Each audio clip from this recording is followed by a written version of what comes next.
And I'm here with Samsung's Galaxy S9 Plus, freshly launched here at MWC 2018. I'm going to do a quick hands-on to show you what you can expect.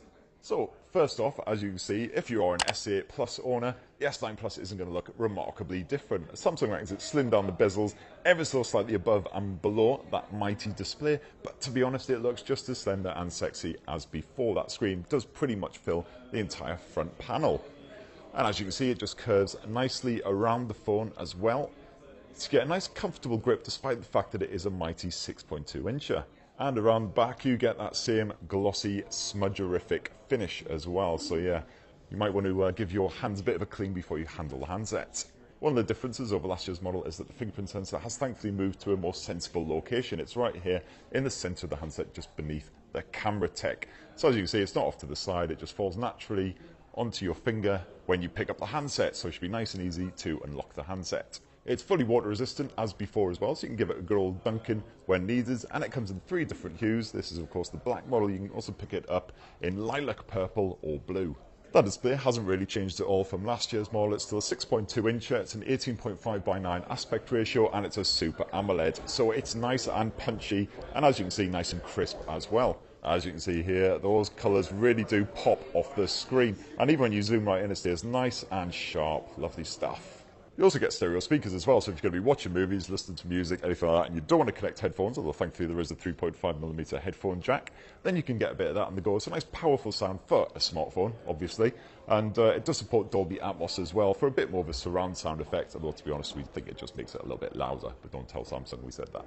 It's a bit of Android Oreo on here, although of course, as usual, Samsung has added its own features and everything, so everything's changed up, the look and feel. It's got its own icons and everything, and of course it's completely customizable as you would expect. So you can slap on a different theme, change up the settings to get it looking just the way you want, up the grid, all that kind of stuff as well. And of course it's a Snapdragon 845, as you might expect, backed in this case by 6 gigs of RAM. So far it seems pretty nippy. A couple of little stands and stutters here and there, but this is early software, so we're expecting that to be completely sorted for the final version. As for the battery tech, it's a 3500 milliamp cell, so hopefully it should keep you going all day, especially with the likes of the power saving modes and everything on board as well. And you can wirelessly charge it as well, thanks to that glass backing, so you don't have to bother plugging in a Type-C USB cable, if so desired. As for storage, we've been told it's a choice of 64 or 128 gigs. This is the 64 gig model. As you can see, a large chunk of it is already used up by the OS and various apps that are stashed on there, but you can give it a bit of a clean when required. And it does support micro SD memory cards of up to 400 gigs in size as well, so you can expand it when needed. So on the rear of the handset, the S9 Plus does sport a dual lens camera, just like the Note 8 before it.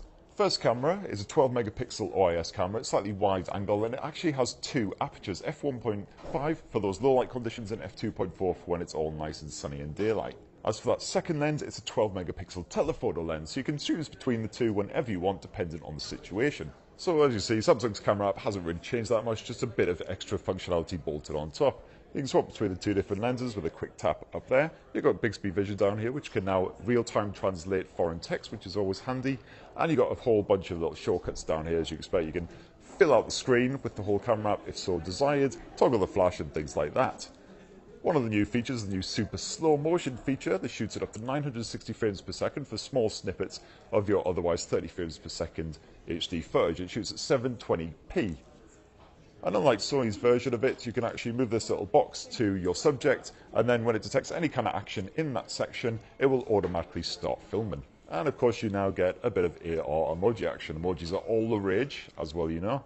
And so now you can actually create your own emoji based on your own gorgeous mug, if you don't want to just put random faces into all your messages. And that's going to be compatible with the likes of WhatsApp. And that in a nutshell is Samsung's gorgeous new Galaxy S9 Plus. Check out our full S9 hands-on, S9 versus S9 Plus coverage and everything else that we shot here at MWC 2018. And thanks for watching everyone. Cheers.